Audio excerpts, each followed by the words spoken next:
চেপে ধরে সুবিধা নেওয়ার বিষয়ে কথা বলছে। এখন বাংলাদেশ বলছে চীনের সাহায্য করা উচিত।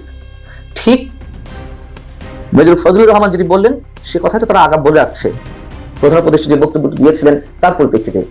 যাই হোক, এবং বলছেন যে শিলিগুড়ি করিডোরের উপর নির্ভরশীল 7টি ল্যান্ডলক রাজ্যে প্রবেশ করা উচিত, যেটি বাংলাদেশ বা প্রধান উপদেষ্টা যে কথা বলছিলেন সেটি তিনি পুনর্ব্যক্ত করে বলছেন এবং হুমকি দিয়ে বলছেন বাংলাদেশ বুঝতে পারছে না আমরা বাংলাদেশের বিপরীত দিকে একই কাজ করতে পারি, আমরা সমুদ্রের ওপার থেকে তাদের ত্রুটি চেপে ধরতে পারি। এবং তিনি বলছেন ভারত সরকার পরিস্থিতি সম্পর্কে অবগত এবং ব্যবস্থা নিয়েছে, ভারত সরকার এ নিয়ে মিডিয়ার কাছে ছুটে গিয়ে পরিচয় করবে না।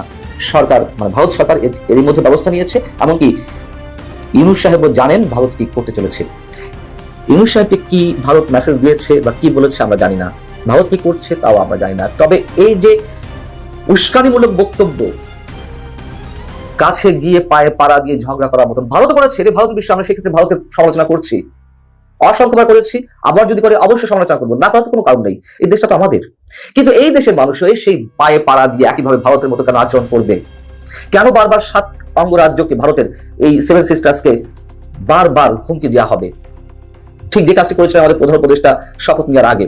এবং আমাদের প্রধান উপদেষ্টা বৃহস্পতিবার যে মন্তব্য করলেন সেটা তো আরো উদ্বেগজনক। কেন আমাদেরকে যুদ্ধের পরিস্থিতি রাখতে হবে? এবং ভারত পাকিস্তান যুদ্ধ হলে কার পক্ষ আমরা নিব, কার পক্ষ হয়ে যুদ্ধ করব? তিনি কি বলেছেন যে এই পরিস্থিতির মধ্যে যদি যুদ্ধ প্রস্তুতি না রাখা হয় তাহলে সেটা হবে আত্মঘাতী, এবং প্রস্তুতি নিতে হলে অবশ্যই সেভাবে নিতে হবে, আধাআধি কোনো প্রস্তুতি নয়। অর্থাৎ আমরা কি যুদ্ধঙ্গী মনোভাব পোষণ করছি? আমরা পরিপূর্ণ সম্পূর্ণরূপে যুদ্ধের জন্য প্রস্তুত হওয়ার সব আয়োজন সম্পন্ন করছি? আচ্ছা, এর আগে আরো তো কত সরকার ছিল, এবং সেই সরকারগুলোর সময় ভারত পাকিস্তানের এই উত্তেজনা, এই যে সাংঘর্ষিক অবস্থা, এই যে যুদ্ধরত অবস্থার সৃষ্টি তো কম হয়নি।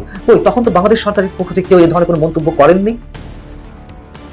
এবং এরও আগে তথ্য উপদেষ্টা যে কথাটি বলেছিলেন, নিশ্চয় মনে আছে আপনাদের, আজকে তথ্য উপদেষ্টা তখন বিশেষ সহকারী ছিলেন প্রধান উপদেষ্টা মাহফুজ আলম, তিনি তার ফেসবুক পোস্টে একই কথা বলেছিলেন যে বাংলাদেশের সঙ্গে পশ্চিমবঙ্গ, আসাম, ত্রিপুরা, মণিপুর সহ উত্তর পূর্বাঞ্চলীয় রাজ্যগুলোকে যুক্ত করে একটি মানচিত্র প্রকাশ করতে হবে। মানে তিনি প্রকাশ করেছিলেন এবং সেই আশাবাদ ব্যক্ত করেছেন যে এরকম মানচিত্রের মতো আমাদের নতুন মানচিত্র করতে হবে। পৃথিবীতে আর কোন নোবেল বিজয়ী, আমাদের নোবেল বিজয়ী অধ্যাপক ডক্টর মোহাম্মদ ইউনূস সাহেবের মতন কেউ যুদ্ধের পক্ষে কথা বলেছেন কিনা আমার জানা নেই। একদিকে মিয়ানমারকে কথিত মানবিক করিডর দেওয়ার কথা বলা হচ্ছে, রাখাইনকে, তার সাথে বাংলাদেশ কোথায় গিয়ে পড়বে, কোন বহুপক্ষীয় যুদ্ধের মধ্যে জড়াবে সেই আশঙ্কা তো মানুষ রয়েছে। কারা যুদ্ধ চাইছে, কারা যুদ্ধ